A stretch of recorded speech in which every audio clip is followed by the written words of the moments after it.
कलवारी पे देखो कैसा ये नजारा, परमेश्वर का बेटा लटका बेसहारा।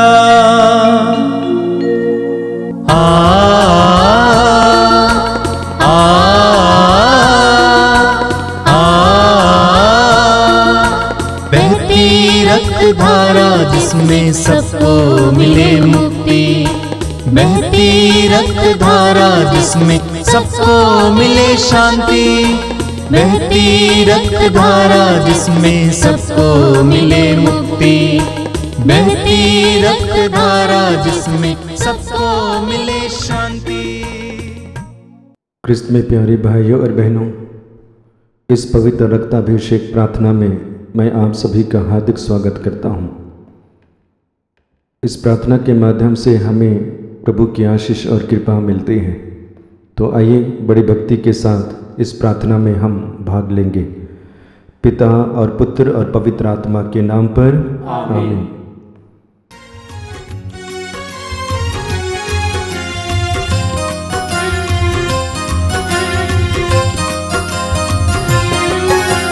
यीशु के बदन से बहे जो लहू की धारा, उसमें धुले हमारे पापों के दाग सारे। यीशु के बदन से बहे जो लहू की धारा, उसमें धुले हमारे पापों के दाग सारे। रख ले उसी में आशा, रज दे सभी निराशा। यीशु ही हमारे जीवन पार लगाए। रख ले उसी में आशा, रज दे सभी निराशा। यीशु ही हमारे जीवन पार लगाए।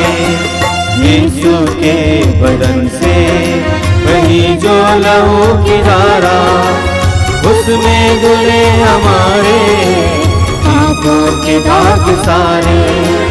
यीशु के बदन से वही जो लहू की धारा, उसमें धुले हमारे पापों के दाग सारे। आप मेरे पीछे दोहराएंगे। हे प्रेमी पिता, हे प्रेमी पिता, हम तुझे धन्यवाद देते हैं, हम तुझे धन्यवाद देते हैं, क्योंकि तूने हमसे इतना प्यार किया कि हमारे लिए अपने इकलौते पुत्र को अर्पित किया, जिससे जो उसमें विश्वास करे उसका सर्वनाश ना हो, बल्कि अनंत जीवन प्राप्त करे। हे संसार के मुक्तिदाता प्रभु यीशु, हम तेरे बलिदान के लिए तुझे धन्यवाद देते हैं। तूने कहा, यह प्याला मेरे रक्त का नूतन विधान है, यह तुम्हारे लिए बहाया जा रहा है। हम अंगीकार करते हैं कि हमारा उद्धार तेरे मूल्यवान रक्त की कीमत पर हुआ है। हम पर दया कर और हमें हर बंधन से मुक्त कर। हे निर्दोष मेमने, हम पर दया कर। हमारे पाप मिटाने के लिए क्रूस पर रक्त बहाने वाले, हमारे पापों का प्रायश्चित करने क्रूस पर रक्त बहाने वाले, हमारे शाप मिटाने के लिए क्रूस पर रक्त बहाने वाले, हमारे पापों का कलंक मिटाने क्रूस पर रक्त बहाने वाले, हमारे पापों की कीमत चुकाने क्रूस पर रक्त बहाने वाले, शैतान का हर कार्य नष्ट करने क्रूस पर रक्त बहाने वाले, हमें भरपूर जीवन देने क्रूस पर रक्त बहाने वाले, हमारे घायल दिलों को चंगा करने क्रूस पर रक्त बहाने वाले, रोगों से हमें चंगा करने क्रूस पर रक्त बहाने वाले, हम पर दया कर। हमें पिता से मेल कराने क्रूस पर रक्त बहाने वाले हे निर्दोष मेमने हम पर दया कर। हमें एक दूसरे से मेल कराने क्रूस पर रक्त बहाने वाले हे निर्दोष मेमने हम पर दया कर। हमें प्रेम की शिक्षा देने क्रूस पर रक्त बहाने वाले हे निर्दोष मेमने हम पर दया कर। हमारे लिए स्वर्ग का द्वार खोलने क्रूस पर रक्त बहाने वाले हे निर्दोष मेमने हम पर दया कर। हमारे बंधनों को तोड़ने के लिए क्रूस पर रक्त बहाने वाले हे निर्दोष मेमने हम पर दया कर। हमारे आंसुओं को पोंछने के लिए क्रूस पर रक्त बहाने वाले हे निर्दोष मेमने हम पर दया कर। हमें धर्मी बनाने के लिए क्रूस पर रक्त बहाने वाले हे निर्दोष मेमने हम पर दया कर। हमें पवित्र करने के लिए क्रूस पर रक्त बहाने वाले हे निर्दोष मेमने हम पर दया कर। हमें सशक्त करने के लिए क्रूस पर रक्त बहाने वाले हे निर्दोष मेमने हम पर दया कर। हमें स्वतंत्र करने के लिए क्रूस पर रक्त बहाने वाले हे निर्दोष मेमने हम पर दया कर। हे ईश्वर के मेमने जो संसार के पाप हर लेता है प्रभु हमें क्षमा कर। हे ईश्वर के मेमने जो संसार के पाप हर लेता है प्रभु हमारी सुन। हे ईश्वर के मेमने जो संसार के पाप हर लेता है हम पर दया कर। हम प्रार्थना करें। हे ईश्वर तूने चाहा कि यीशु अपना रक्त बहाकर हमारे पापों का प्रायश्चित करे और हम विश्वास द्वारा उसका फल प्राप्त करें। हम तुझसे प्रार्थना करते हैं कि उनके पवित्र रक्त की योग्यता से इस संसार पर दया कर और हमें हर बंधन से छुड़ा दे। हम यह प्रार्थना करते हैं उन्हीं हमारे प्रभु क्रिस्त के द्वारा, आमीन। आइए हम प्रभु यीशु मसीह के द्वारा सिखाई गई उस सुंदर और शक्तिशाली प्रार्थना को एक साथ बोलेंगे। हे हमारे पिता जो स्वर्ग में है, तेरा नाम पवित्र माना जावे, तेरा राज्य आवे, तेरी इच्छा जैसे स्वर्ग में है वैसे इस पृथ्वी पर भी पूरी हो। हमारा प्रतिदिन का आहार आज हमें दे और हमारे अपराध हमें क्षमा कर जैसे हम भी अपने अपराधियों को क्षमा करते हैं और हमें परीक्षा में ना डाल परंतु बुराई से बचा। आमीन।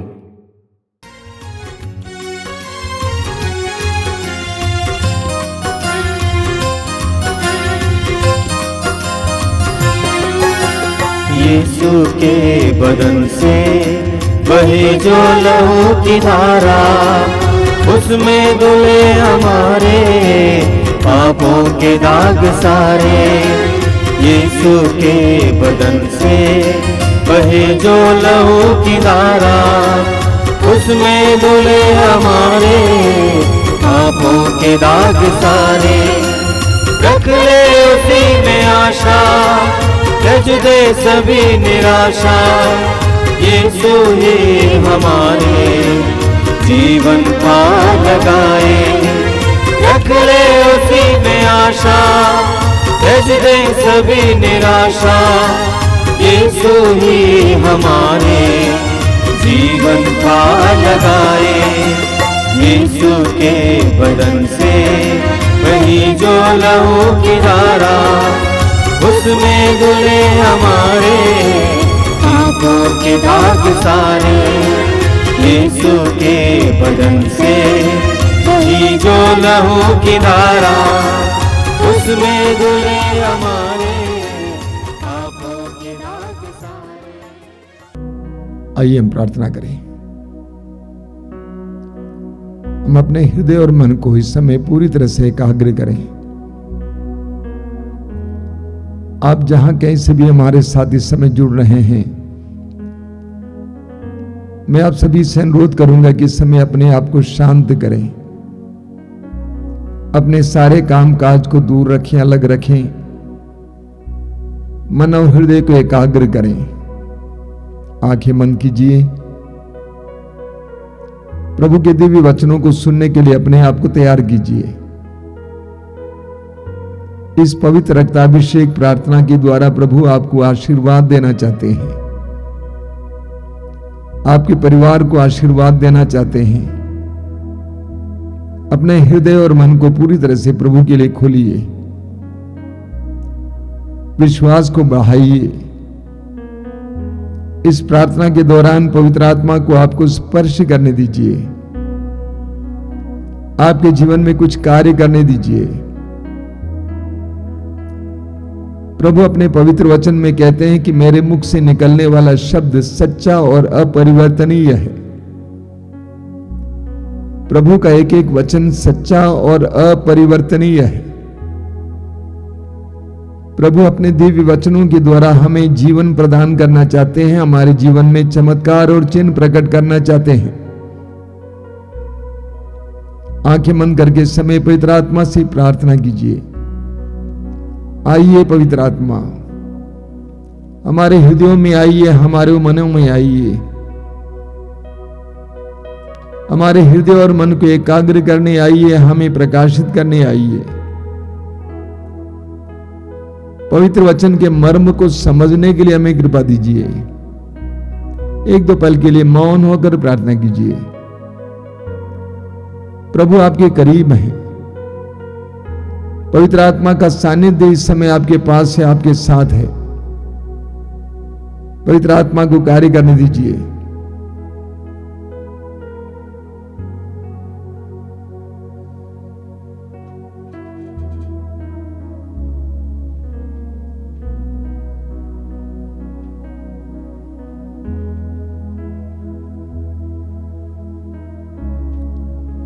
अपनी आंखें खोलिए।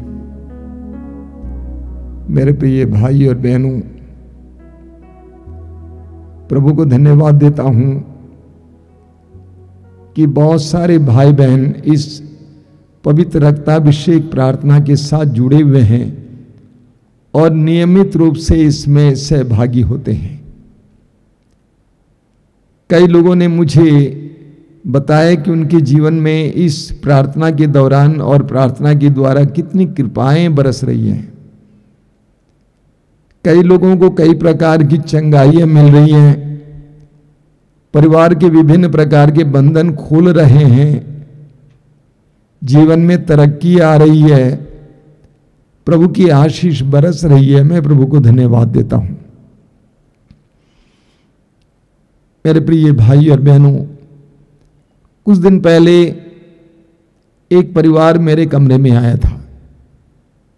आप जानते हैं इन दिनों मैं बाहर नहीं जाता हूं, इसीलिए शाम के समय कुछ समय लोगों को देता हूं। एक युवती आई थी अपने छोटे भाई को लेकर, जिसकी उम्र करीब 20-22 साल होगी।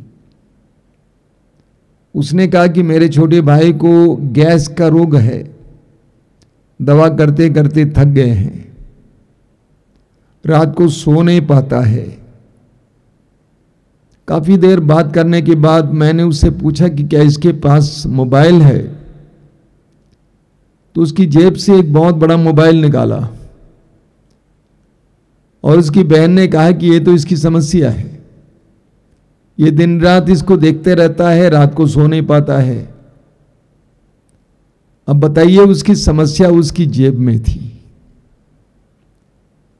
वो मोबाइल का आदी था, दिन रात कोई ना कोई कार्यक्रम देखते रहता था, इसीलिए रात को सो नहीं पाता था।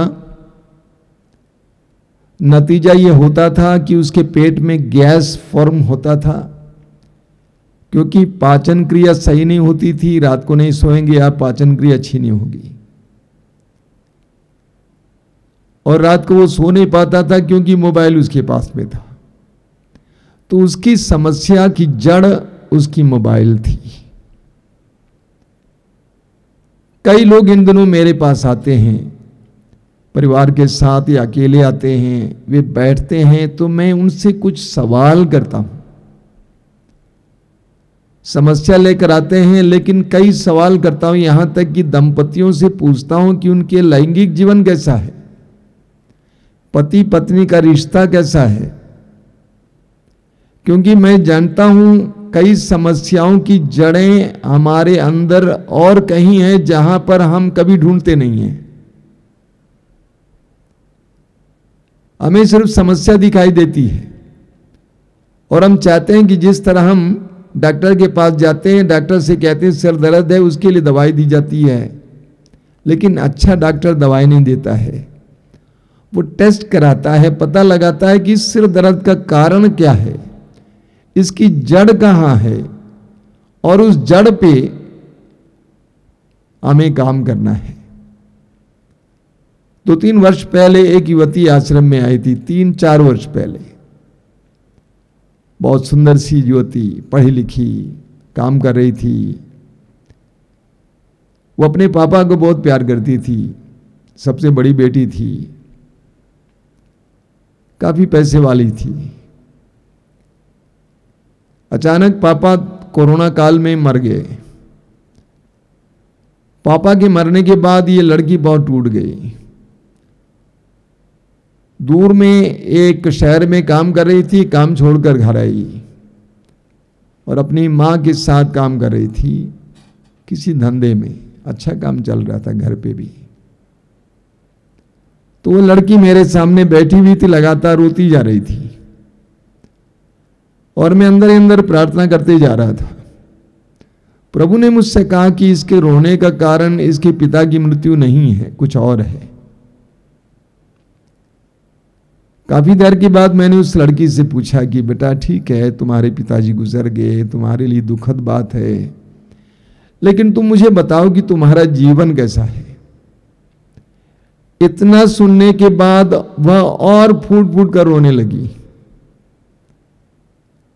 उसका जीवन अच्छा नहीं था। किसी पुरुष के साथ 1-2 वर्षों से उसका अफेयर चल रहा था। इतना ही नहीं, वो कई लड़कों के साथ भी अफेयर कर रही थी। यानी उसके आंसू और उसके रोने का कारण मात्र पिता का देहांत नहीं था, बल्कि उसके पाप थे। उसके आंसुओं की जड़ उसकी आत्मा में थी।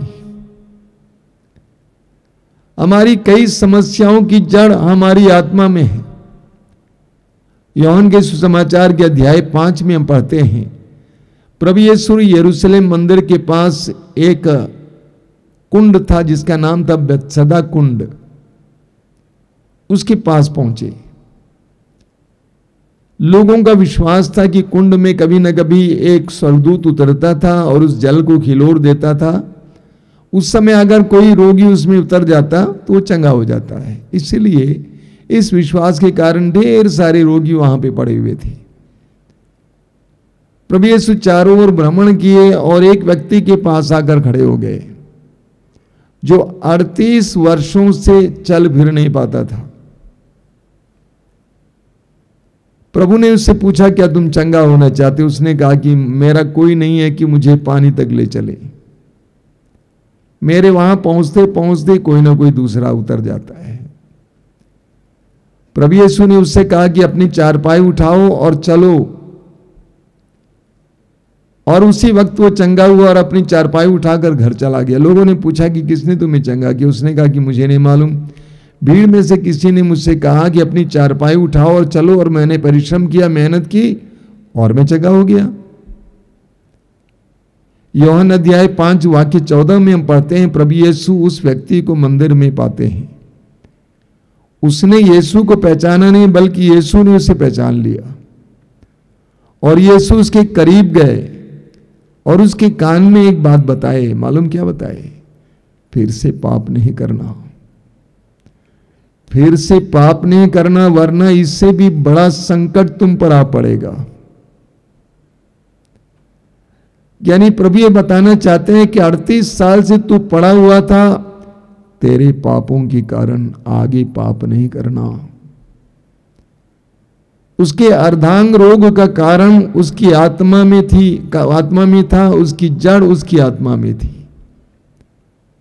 स्तोत्र 107 उसके वाक्य 17 में हम पढ़ते हैं, कुछ लोग अपने कुकर्मों के कारण बीमार पड़ गए थे, वे अपने पापों के कारण कष्ट झेल रहे थे।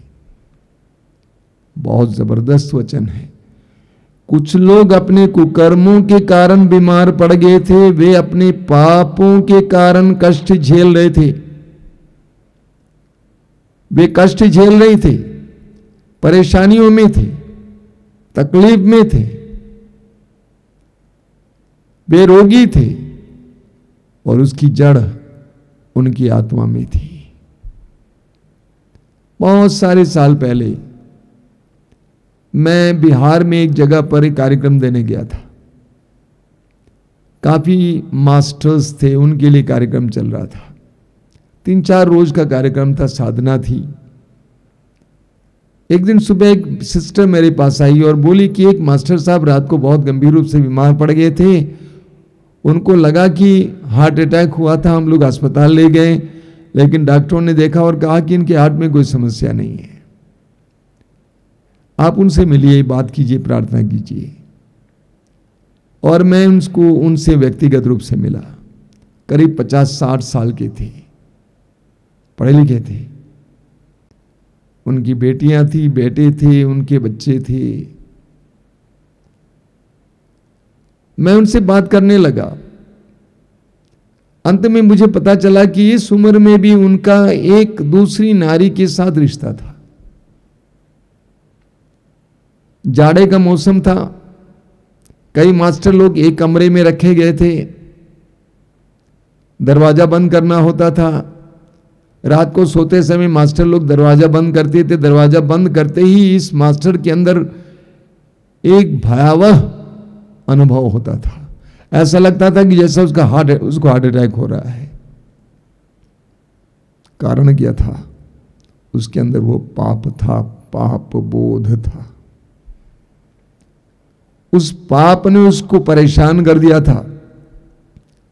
स्तोत्र 38 वाक्य 19 में हम पढ़ते हैं। स्तोत्र 38 वाक्य 19 में हम पढ़ते हैं, स्तोत्रकार कहता है, राजा दाऊद का माना जाता है कि राजा दाऊद के द्वारा लिखा गया है। स्तोत्रकार कहता है कि अपने पापों के कारण मैं अशांत हूं, अपने पापों के कारण मैं अशांत हूं। इसलिए अय्यूब के ग्रंथ की अध्याय 22 वाक्य 21 में हम पढ़ते हैं। अय्यूब का ग्रंथ अध्याय 22 वाक्य 21 में, ईश्वर से मेल कर लो, तुम्हें फिर सुख शांति मिलेगी। अगर तुम्हारी अशांति का कारण तुम्हारा पाप है, तो वचन कहता है कि ईश्वर से मेल कर लो, तुम्हें फिर सुख शांति मिल जाएगी, चैन मिल जाएगी। यही कारण है कि मैंने देखा है कि बहुत सारे मसीही भाई बहन अच्छा पाप स्वीकार करने के बाद चंगाई प्राप्त करते हैं। अच्छा पाप स्वीकार हुआ, हृदय की गहराई से पाप स्वीकार हुआ, कई रोगों से छुटकारा मिल जाता है।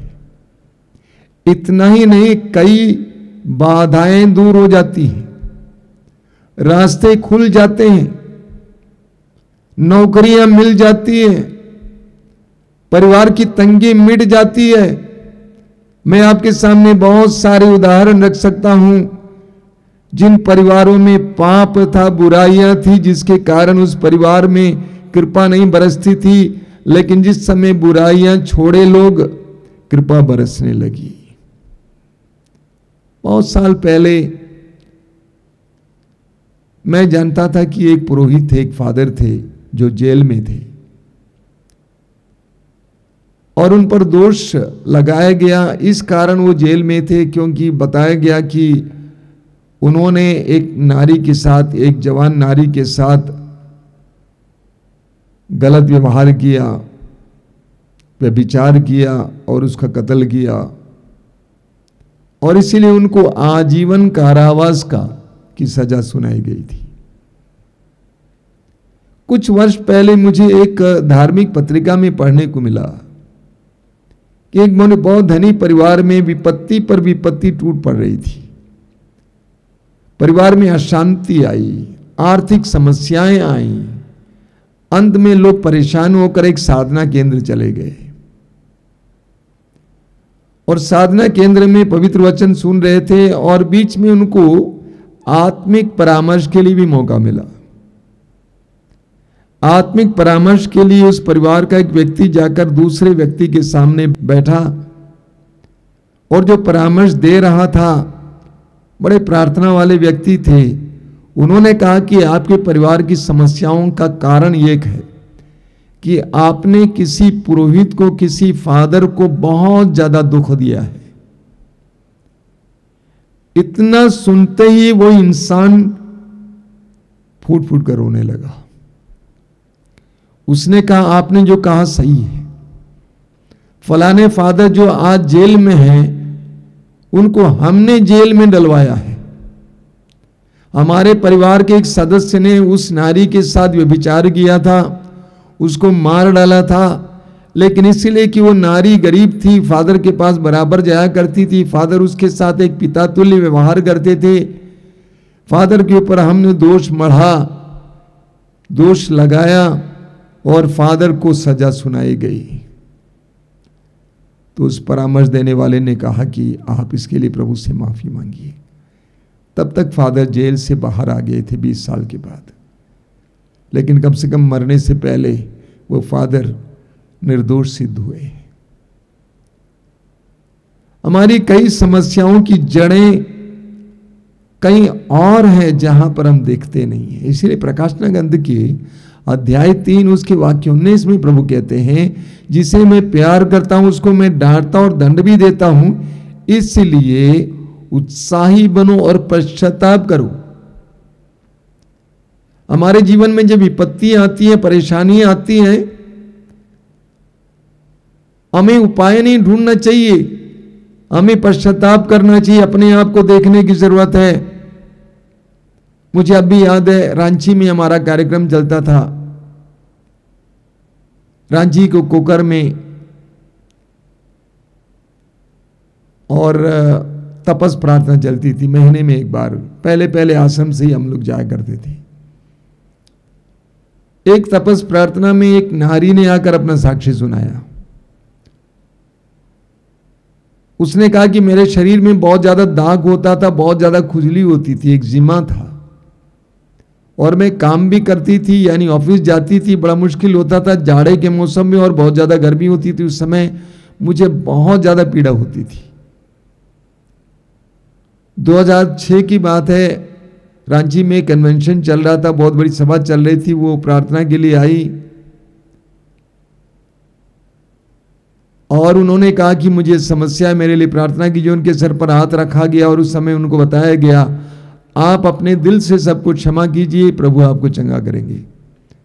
उस नारी ने कहा कि मैं सब कुछ क्षमा कर चुकी हूं, लेकिन ये बात उसके मन में खटकती रही, गूंजती रही। घर पहुंचने के बाद भी ये बात गूंजती रही, आप सबको दिल से क्षमा कीजिए, आपको चंगाई मिलेगी।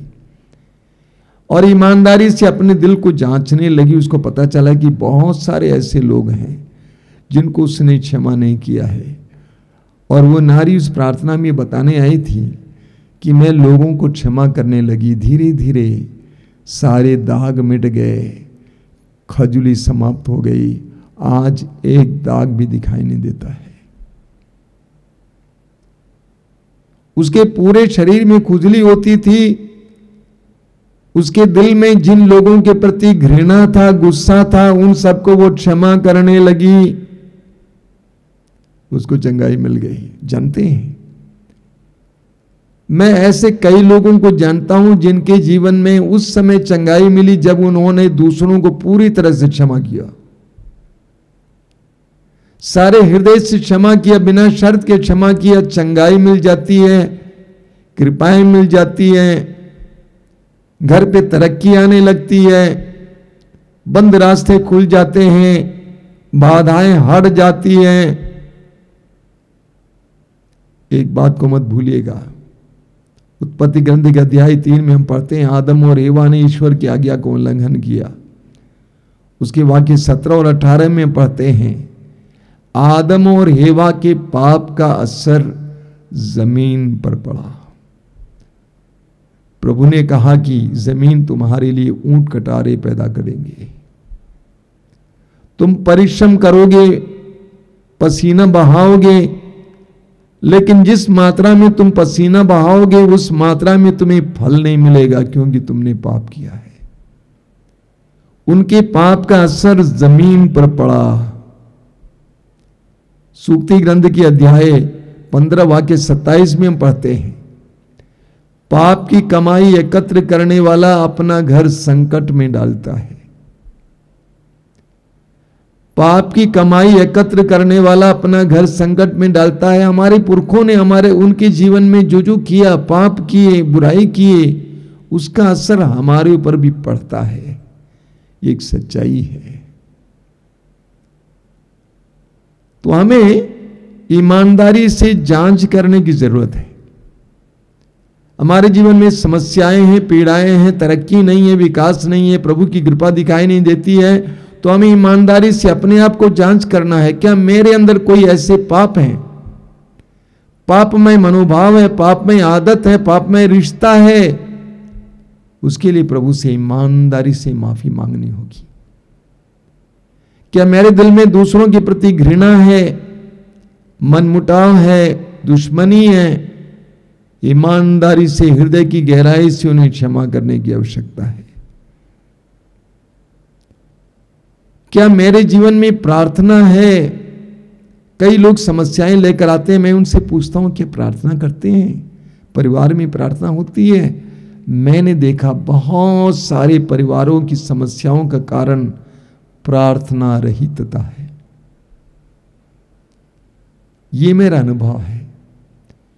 कई परिवारों में समस्याओं का मुख्य कारण प्रार्थना नहीं है। 10-15 मिनट की बात नहीं कर रहा हूं, प्रार्थना, सही प्रार्थना, यानी प्रभु को समय देना।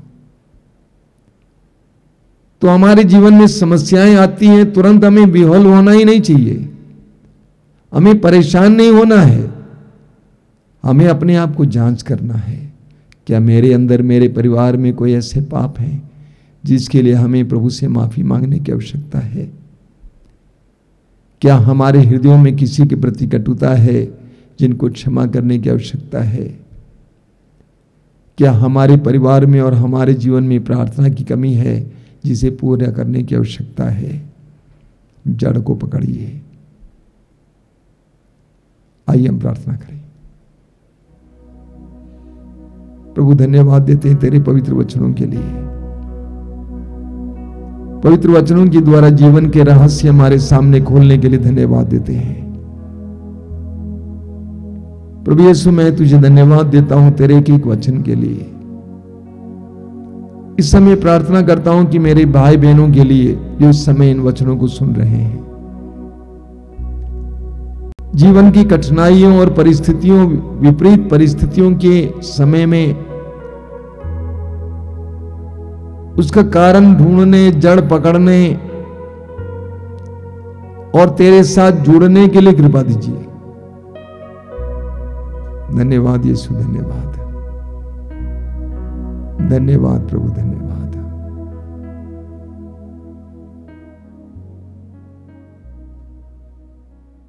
आराधना स्तुति हो यीशु तेरी, आराधना स्तुति हो, आराधना स्तुति हो यीशु तेरी, आराधना स्तुति हो, आराधना स्तुति हो यीशु तेरी, आराधना स्तुति हो, आराधना स्तुति हो यीशु तेरी, आराधना स्तुति हो। पर्वत नदियों का सृजनहार तू, सूरज चांद का सृजनहार तू, पर्वत नदियों का सृजनहार तू, सूरज चांद का सृजनहार तू, पर्वत नदियों का सृजनहार तू, सूरज चांद का सृजनहार तू, पर्वत नदियों का सृजनहार तू, सूरज चांद का सृजनहार तू, आराधना स्तुति हो यीशु तेरी, आराधना स्तुति हो, आराधना स्तुति हो यीशु तेरी, आराधना स्तुति हो। शांति देने वाले, शक्ति देने वाले, कृपा करने वाले, बरकत देने वाले, शांति देने वाले, शक्ति देने वाले, कृपा करने वाले, बरकत देने वाले, शांति देने वाले, शक्ति देने वाले, कृपा करने शांति देने वाले, शक्ति देने वाले, कृपा करने वाले, बरकत देने वाले। आराधना स्तुति हो यीशु तेरी, आराधना स्तुति हो, आराधना स्तुति हो यीशु तेरी, आराधना स्तुति हो। प्यार करने वाले, आसरा देने वाले, चंगा करने वाले, छुटकारा देने वाले। प्यार करने वाले, आसरा देने वाले, चंगा करने वाले, छुटकारा देने वाले। प्यार करने वाले, आसरा देने वाले, चंगा करने वाले, छुटकारा देने वाले। प्यार करने वाले, आसरा देने वाले, चंगा करने वाले, छुटकारा देने वाले। आराधना स्तुति हो यीशु तेरी, आराधना स्तुति हो, आराधना स्तुति हो यीशु तेरी, आराधना स्तुति हो,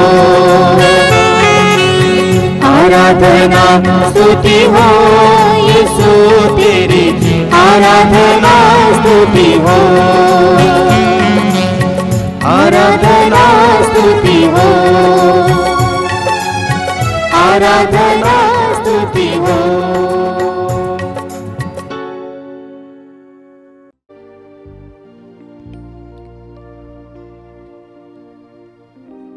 पावन वेदी पर विराजमान प्रभु की हम आराधना करें। सारे हृदय से, सारे मन से हम प्रभु की आराधना करें। मैं आप सभी से अनुरोध करूंगा कि आप जहां कहीं भी बैठे हो इस समय अन्य सारे कार्यों से अपने आप को पूरी तरह से स्वतंत्र करें। इस आराधना में पूरे मन से भाग लें। हर तरह की वस्तुता को दूर रखें। प्रभु के अनोखे प्रेम का अनुभव करने के लिए तैयार हो जाइए।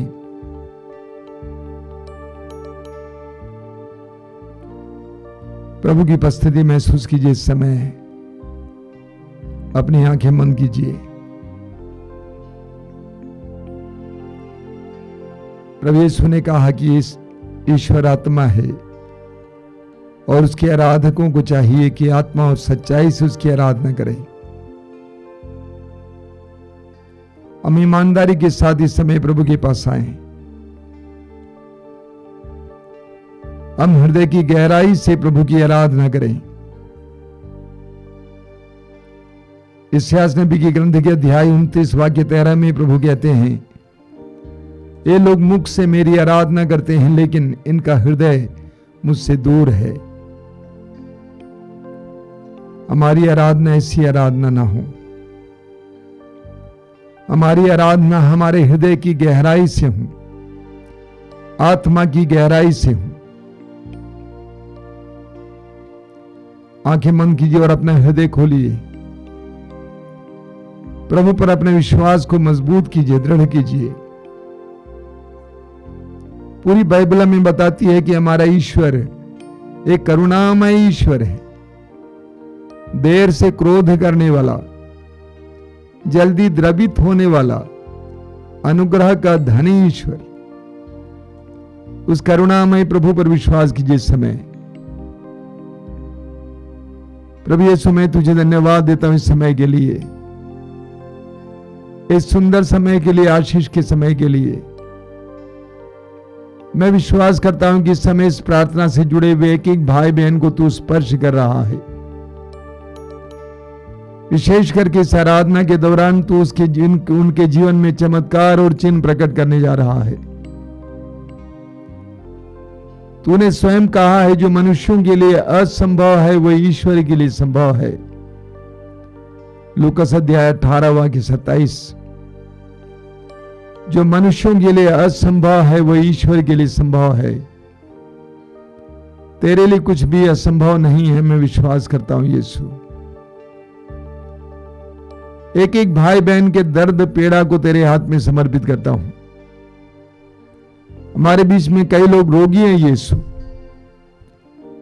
कई तरह के रोगों से पीड़ित हैं, कई लोग निराश हैं, अपने जीवन से हताश हैं, जीवन में बार बार विफलता देखने के बाद उनको जीने की इच्छा नहीं होती है।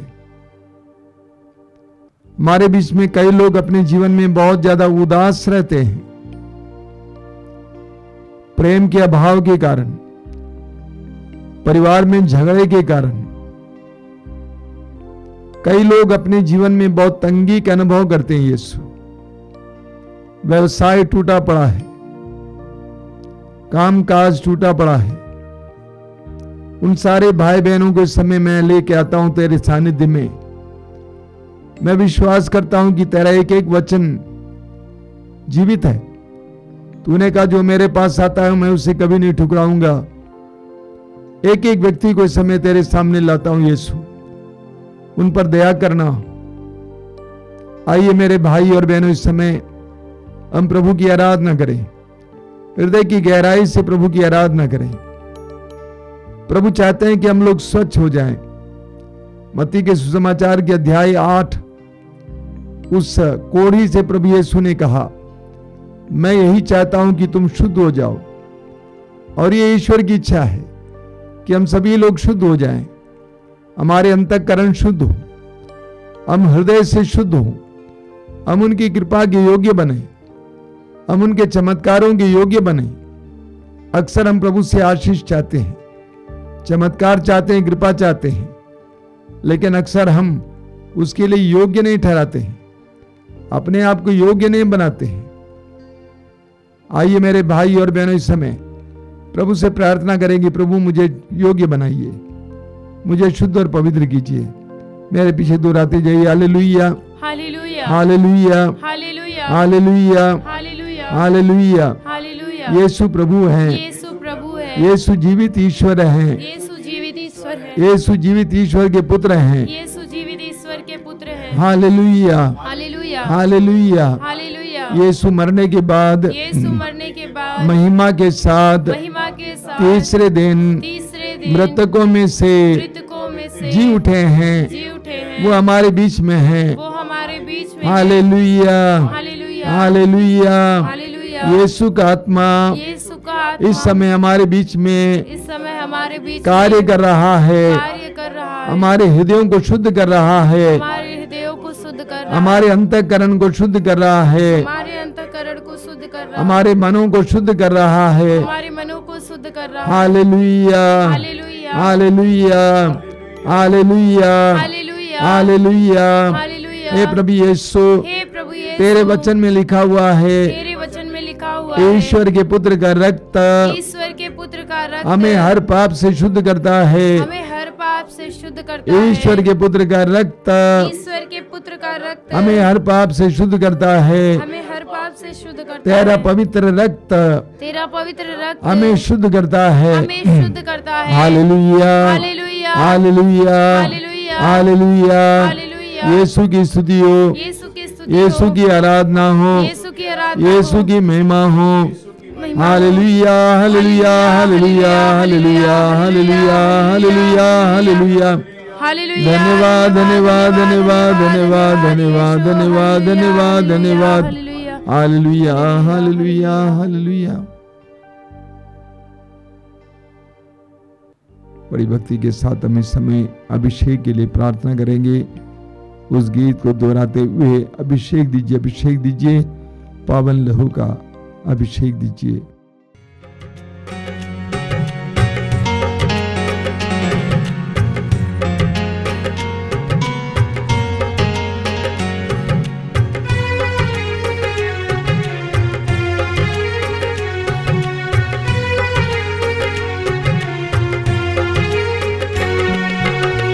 अभिषेक दीजिए, अभिषेक दीजिए, पावन लहू का अभिषेक दीजिए। अभिषेक दीजिए, अभिषेक दीजिए, पावन लहू का अभिषेक दीजिए। अभिषेक दीजिए, अभिषेक दीजिए, पावन लहू का अभिषेक दीजिए।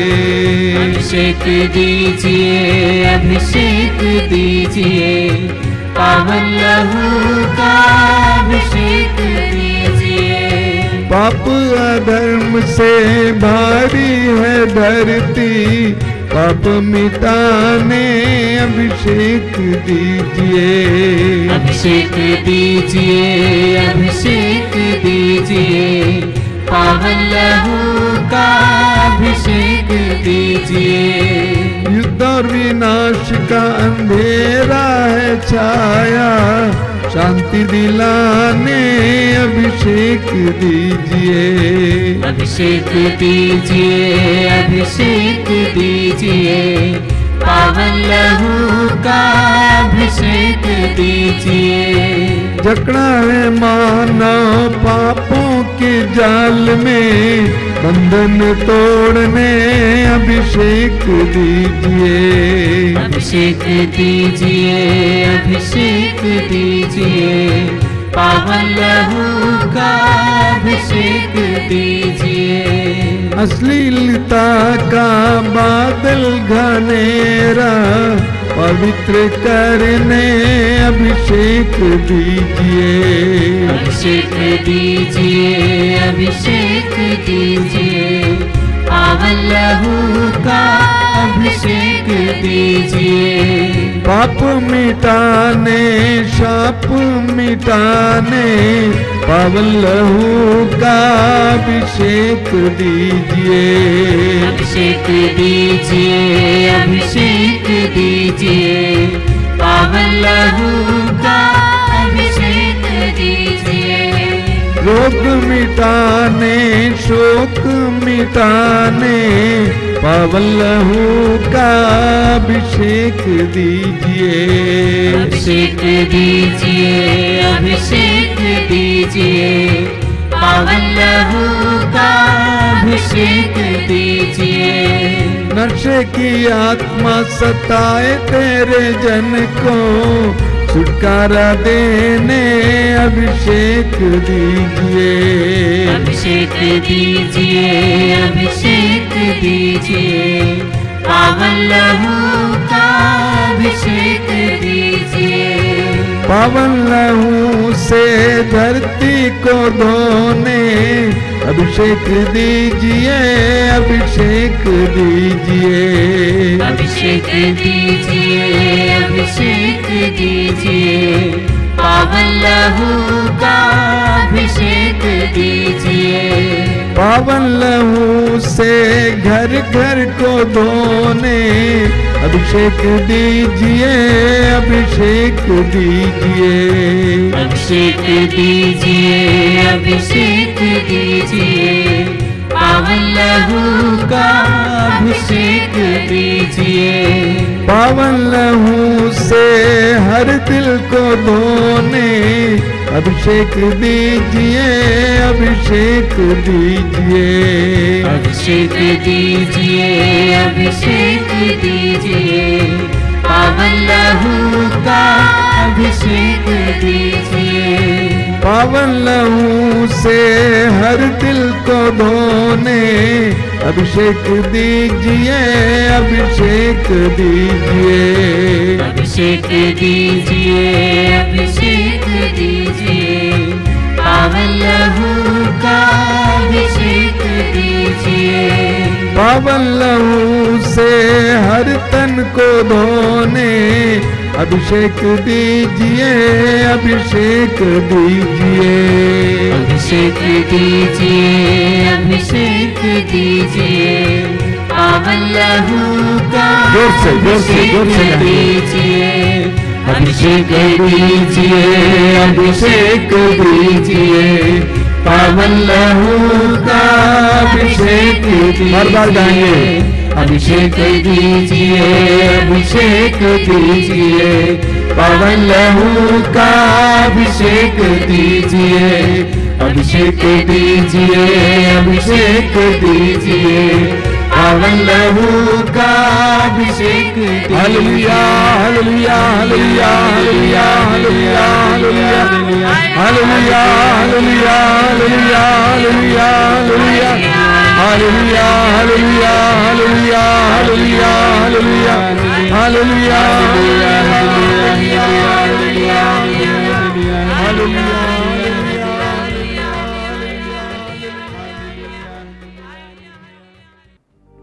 प्रभु के अभिषेक अनुभव कीजिए।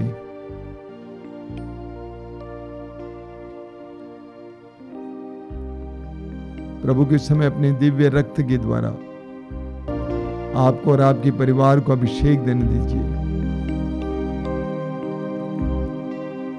आपके संपूर्ण घर और आसपास के स्थान को अभिषेक देने दीजिए।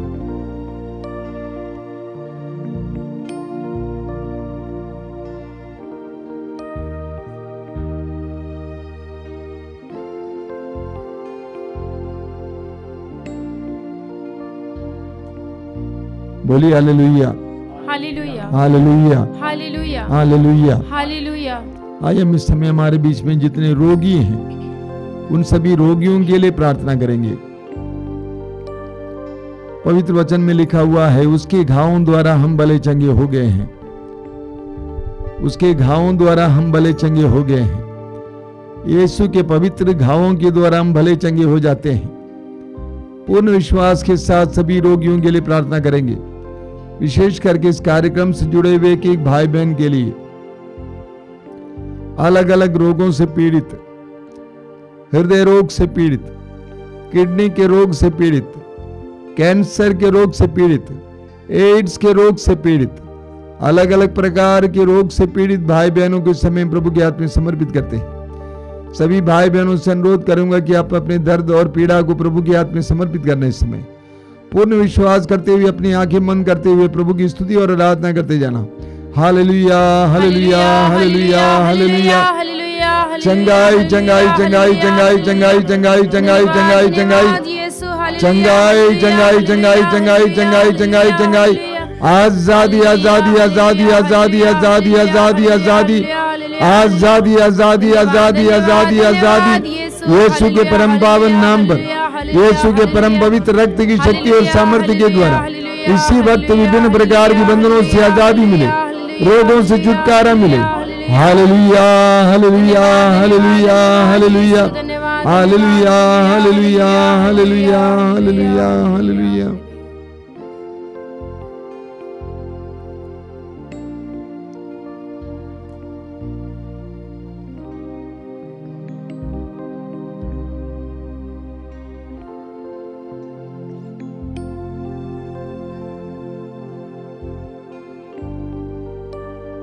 आइए बड़ी भक्ति के साथ प्रभु की आशीष पाएं।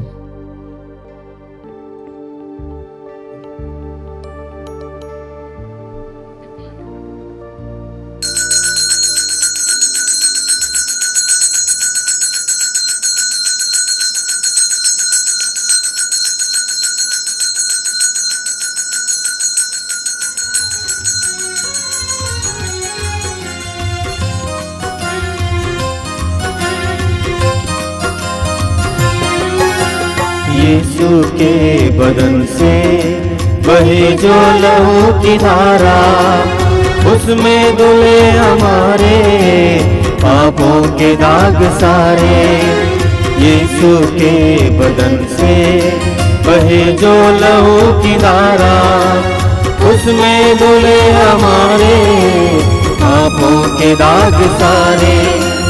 रख ले उसी में आशा, त्यज दे सभी निराशा। यीशु ही हमारे जीवन पार लगाए। रख ले उसी में आशा, त्यज दे सभी निराशा। यीशु ही हमारे जीवन पार लगाए। यीशु के बदन से वही जो लहू की धारा, उसमें धुले हमारे पापों के दाग सारे। यीशु के बदन से वही जो लहू की धारा, उसमें धुले हमारे